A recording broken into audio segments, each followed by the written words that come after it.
You gotta remember, these Border Patrol agents, they take sicknesses home to their own families every day. These Border Patrol agents brought toys from their own children to the family residential centers so these children had something to play with at the Border Patrol stations. These are mom and dads, too. They didn't hang their heart at the foot of the door when they put that badge on. You have failed American people who are not securing the border and closing loopholes. Mr. Homan, please respect the chair and the authority of the chair. The time of the gentleman has expired. I've asked you politely to let me go beyond my time. You can let other people go beyond their time, but not to Tom Homan. He don't get me go beyond his time. Mr. Homan, we have approved an agreement between the Republicans and the Democrats with the ranking member. We increased the time of one witness, one member of Congress who was interrupted by a protest. That is done with the approval of the ranking member. Please respect the chair's authority. I respect the chair's authority, but the chair... Mr. Homan! You work for me. I'm a taxpayer. I'm a taxpayer. You work for me. Let me tell you why you're angry, because you or no one else in this room has seen what I've seen in my 34 years. You didn't stand in the back of a tractor trailer trying to 19 dead aliens that suffocated to death because the smuggler didn't care, including a 5-year-old boy. What do you think his last 30 minutes were like? I was there. I seen it, I smelled it, I saw it, I had a 5-year-old boy at the time, and it changed me for the rest of my life. I've seen people who couldn't pay their smuggling fees got stabbed in the face 22 times. 31% of women are being raped crossing this border. Children are dying. Cartels are getting rich. Why am I angry? Because you haven't done anything to fix it. Nothing. We've been up for 2 years trying to close the 3 loopholes that Collins said needs to be closed, and you haven't taken one action. Witness is Thomas Homan. Mr. Homan served as acting director of the U.S. Immigration and Customs Enforcement from January of 2017 to June of 2018. Prior to this, he served as executive associate director of ICE enforcement and removal operations and has held a variety of other positions within the agency since its creation. He served as a federal law enforcement officer for more than 34 years, as a police officer, Border Patrol agent, and as an agent of the former Immigration and Naturalization Service. He received his BA in Criminal Justice from State University of New York Polytechnic Institute. Thank you for being with us, Mr. Homan. Sheriff Charles Jenkins. Mr. Homan, you're recognized for 5 minutes. Chairwoman Lofgren, Ranking Member Buck, Chairman Nadler, Ranking Member Collins. In recent weeks, there has been a slew of stories and baseless claims that have compared U.S. immigration customs enforcement detention facilities to that of notorious Nazi death camps. That comparison is 100% inaccurate, and it's disgusting to compare us to the atrocities of the Holocaust, for God's sakes. There has been several attacks on our facilities and attacks against our agents and officers. There's also been attacks against our contractors that run these facilities for us.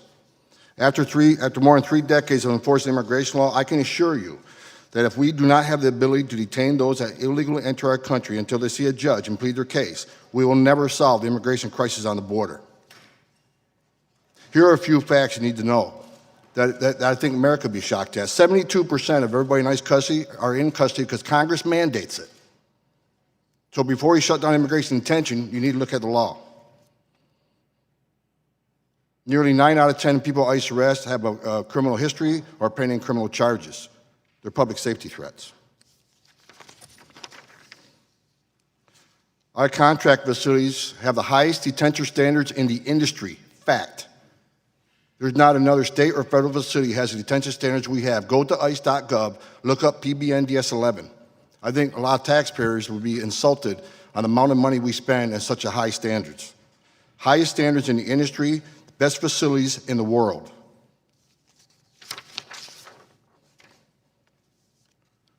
Now, forgive me, I didn't think Nazi death camps had detention standards. I didn't think they had health care. I didn't think they had recreation, law libraries, visitation, 3 squares a day.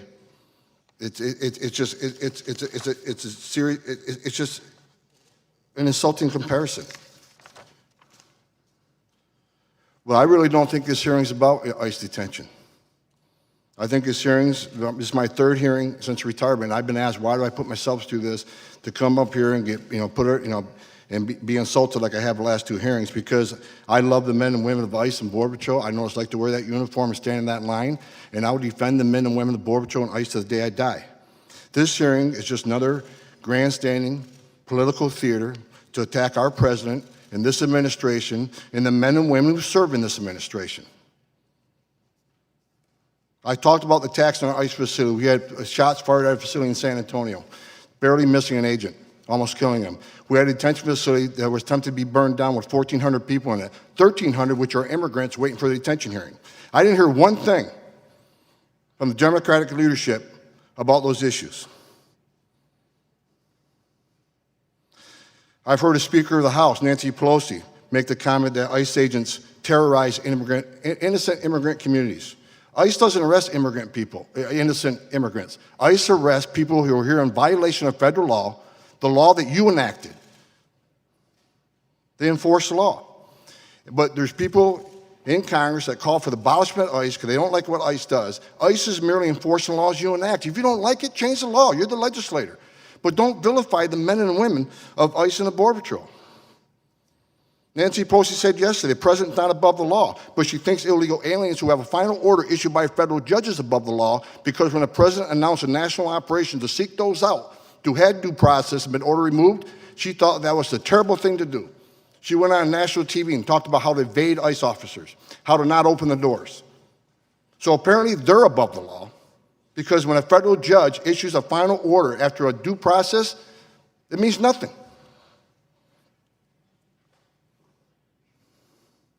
You got Ocasio-Cortez, who called our places concentration camps.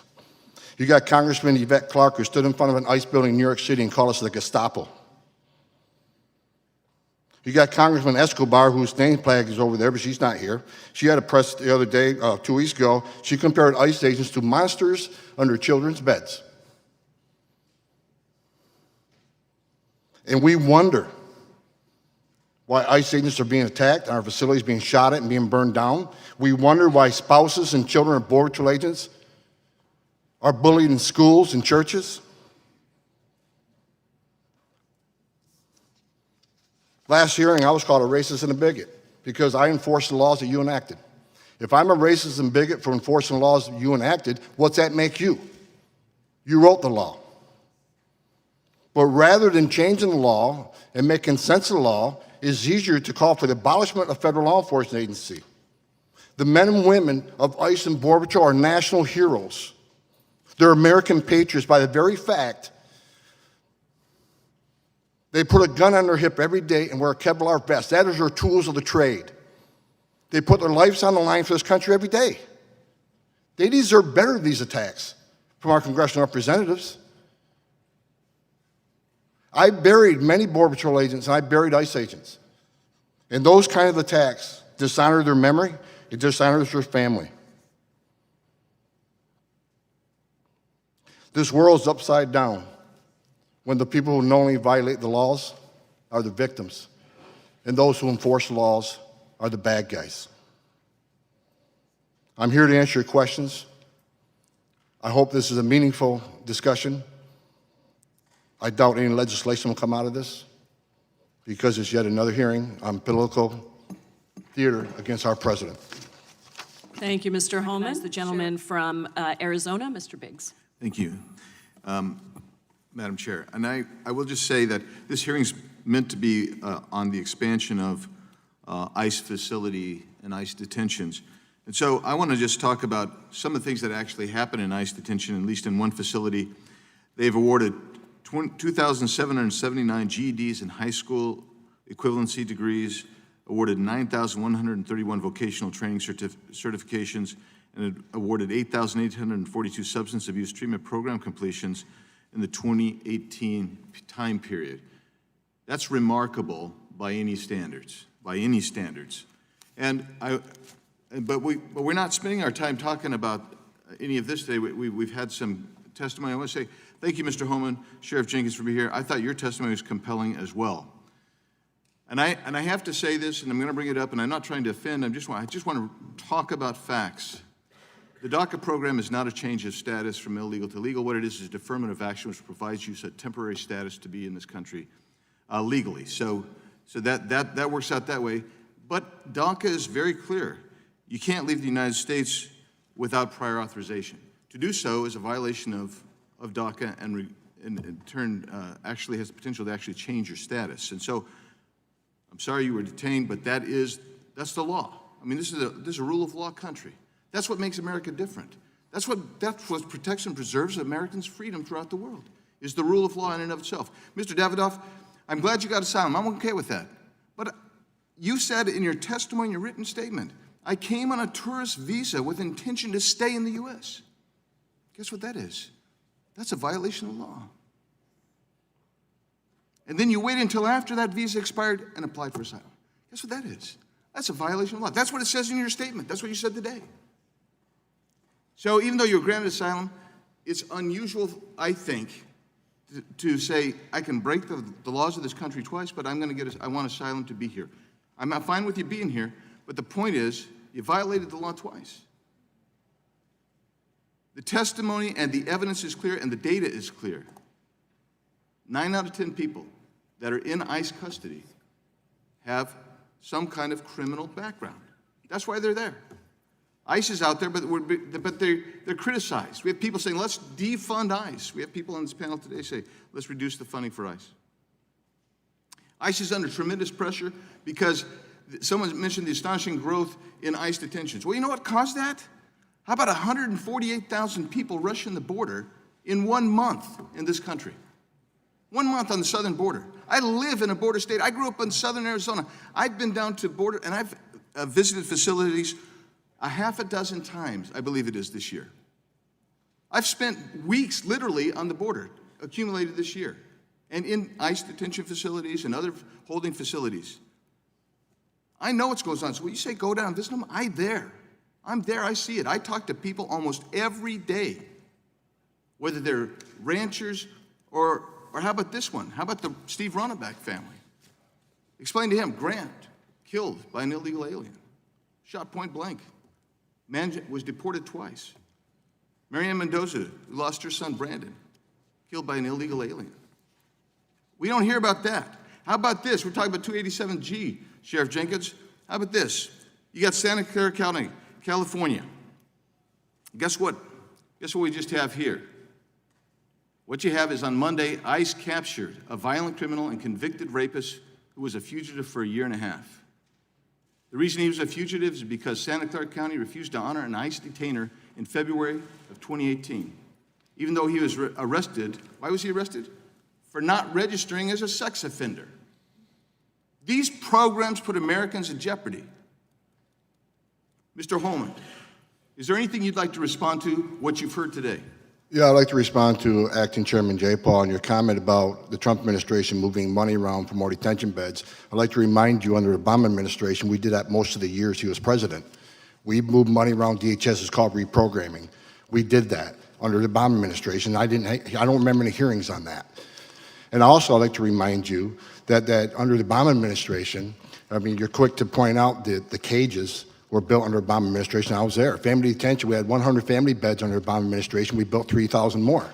So when there was a surge in FY14 and FY15 on the border, Congress was quick to give all the money we needed to build detention facilities, get transportation contracts. We reprogrammed money out of the majority of the years she was president. That was fine. Under Obama administration, FY12, we removed 409,000 people, half of what was removed last year. There was no hearings on that. So this is about transparency. Let's be factual about it. The time of the gentleman has expired. Since you did address some comments at me, I'll just say that I didn't like it under the Obama administration either. In fact, well, be honest with the American people. You can't point out faults in the Trump administration when it happened under the Obama administration. That's dishonesty. It's pathetic and it's sad. Mr. Homan, I control the time, and I am the chairwoman of the committee. Thank you for respecting that. I didn't like it under the Obama administration, and I'll remind you, Mr. Homan, that you also testified before Congress in support of the Obama's Priorities Enforcement Program before the Senate Judiciary Committee on May 19th, 2016, which had a very different approach. Well, can I respond to that? Can I respond to that? No. Of course not. With that, I recognize the chairman of the Judiciary Committee, Mr. Nadler, for 5 minutes. I live in Arizona. I recently toured the Eloy, Arizona detention facility there. I went to all different, I went inside a cell. I saw what was happening with the health checkups, and I also sat down and ate lunch with the detainees, and it was like cafeteria food, kind of like from school.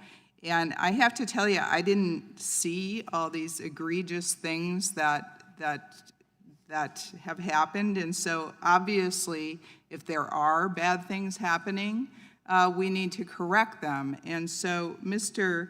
Homan, the Inspector General had certain recommendations when there was problems in detention centers. And do you know if ICE has agreed to fix those problems, and what's the status of fixing those problems?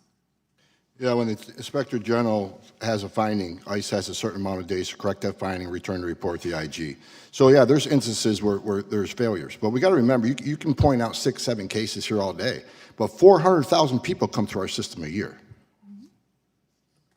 And in my testimony, even though some people may be unimpressed with it, is factual. The highest detention standards in the industry, highest. And Congressman,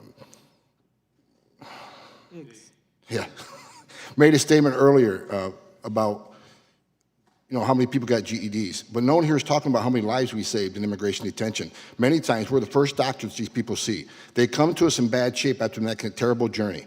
Many times, we provide the first doctor they've ever seen. In our family residential centers, we provide the first vaccinations for these children.